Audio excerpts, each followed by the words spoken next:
Cancer healer centre, a new beginning. ठाकरेंचे कोकणातील एकमेव आमदार भास्कर जाधव नाराज असल्याची चर्चा. क्षमतेप्रमाणे काम करण्याची संधी मिळाली नाही हे दुर्दैव.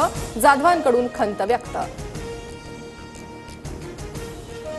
उपमुख्यमंत्री एकनाथ शिंदे आज रत्नागिरी दौऱ्यावर. ठाकरेंच्या शिवसेनेतील 2 माजी आमदारांसह जिल्हा परिषद अध्यक्षांचा शिंदेंच्या शिवसेनेत पक्षप्रवेश होणार. दुपारी 2:30 वाजता चंपक मैदानात शिंदेंची जाहीर सभा. माजी आमदार झाले आता आजी आमदारांचा प्रवेश. अनेक मोठे नेते शिवसेनेत प्रवेश करतायत. मी कुणाचंही नाव आता घेणार नाही. शिवसेनेतील इन्कमिंगवर उदय सामंतांचं सूचक विधान. ऑपरेशन यशस्वी होऊन पेशंट बरा झाल्यानंतरच ऑपरेशन टायगर बाबत सांगणार. प्रवेशाबाबत आधीच बोलल्यावर समोरचे सावध होतात. मंत्री शंभूराज देसाईंचं वक्तव्य. खंडणी प्रकरणावरून धनंजय मुंडेंवर आरोप करणाऱ्या सुरेश धसांनीच घेतली मुंडेंची भेट. धनंजय मुंडेंच्या डोळ्याचं ऑपरेशन झाल्यानंतर त्यांच्या निवासस्थानी 3 दिवसांपूर्वी दोन्ही नेत्यांची भेट.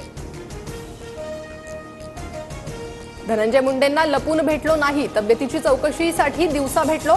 बीड प्रकरणी न्यायासाठी लढा सुरूच राहणार. मुंडेंच्या भेटीवर सुरेश धसांचं स्पष्टीकरण.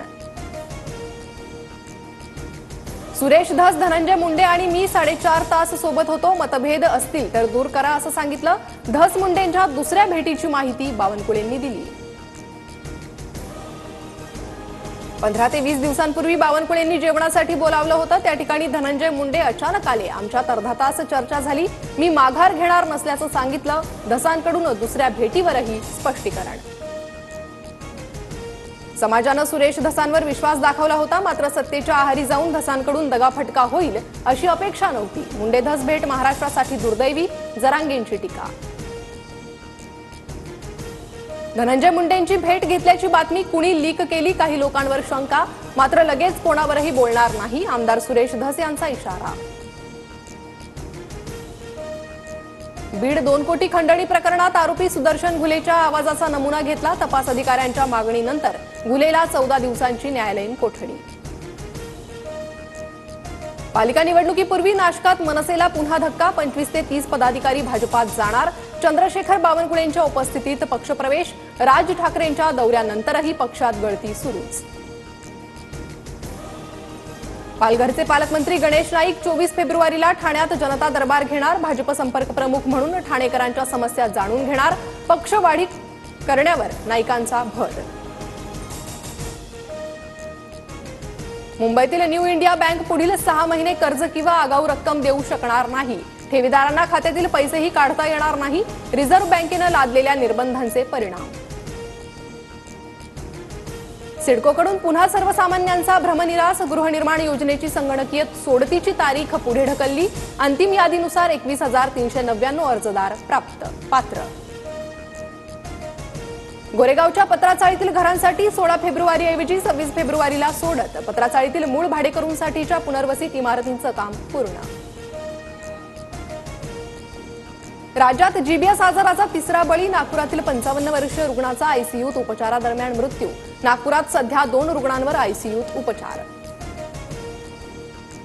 शक्तीपीठ महामार्गाविरोधात आता कोल्हापुरातून राज्यव्यापी एल्गार. येत्या 20 फेब्रुवारीला कोल्हापुरात राज्यव्यापी बैठक होणार. 12 जिल्ह्यातील शेतकरी उपस्थित राहणार.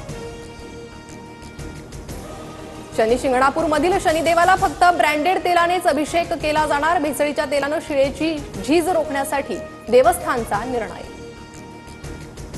तुळजापूरच्या भवानी मातेचं मंदिर राज्य संरक्षित इमारत म्हणून घोषित. मंदिराच्या स्ट्रक्चरल ऑडिटचा रिपोर्ट आल्यानंतर पुढील दिशा ठरणार. राज्यात सोयाबीनची 11 लाख टन खरेदी. अन्य राज्यांपेक्षा महाराष्ट्रात सोयाबीन खरेदीचं प्रमाण जास्त. पणन विभागाची माहिती. तर 6 फेब्रुवारीपर्यंत 5,11,000 शेतकऱ्यांकडून सोयाबीन खरेदी. अटल सेतू आज रात्री 11 वाजेपासून उद्या दुपारी 1 वाजेपर्यंत वाहतुकीसाठी बंद. MMRDAच्या मॅरेथॉन शर्यतीसाठी अटल सेतू सलग 13 तास बंद राहणार. प्रवाशांना पर्यायी मार्गाचा वापर करावा लागणार. पुण्यातील शिवसृष्टी पर्यटकांसाठी 3 दिवस बंद. भव्य सोहळ्याच्या जय्यत तयारीसाठी शिवसृष्टी बंद राहणार. शिवजयंतीच्या दिवशी मुख्यमंत्री फडणवीसांच्या हस्ते 2ऱ्या टप्प्याचं लोकार्पण. डाळीच्या दरात किलोमागे 50 ते 60 रुपयांची घट. तूर डाळीसह चणा डाळीचेही दर 15 ते 20 रुपयांवर. उत्पादन वाढल्यानं डाळ आणखी स्वस्त होण्याची शक्यता. Cancer healer centre, a new beginning.